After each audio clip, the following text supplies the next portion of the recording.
Summer వచ్చిందంటే మామిడికాయలు వచ్చేస్తాయి. మామిడికాయలతో అన్ని రకాల పచ్చళ్ళు చేసుకోవాలనిపిస్తుంది. అలాగే వంకాయ మామిడికాయ పచ్చడి చేశాను. ఎలా చేశానో చూసేయండి.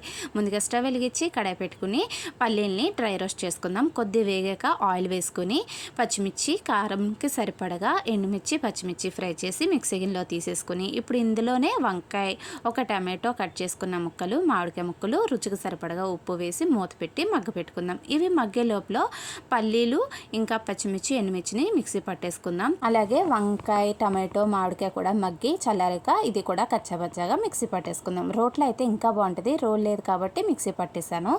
అలాగే తాలింపు కోసం స్టవ్ వెలిగించి కడాయి పెట్టి ఆయిల్ వేసుకుని ఆవాలు, జీలకర్ర, శనగపప్పు, ఎండుమిర్చి, వెల్లుల్లి, కరివేపాకు వేసి మిక్సీ పట్టుకున్న పచ్చడి వేసేసుకుని ఇప్పుడు ఈ పచ్చడిని వేడి వేడి అన్నంలో చక్కగా కలుపుకొని తింటే పుల్ల పుల్లగా టేస్ట్ అద్దరిపోతుంది.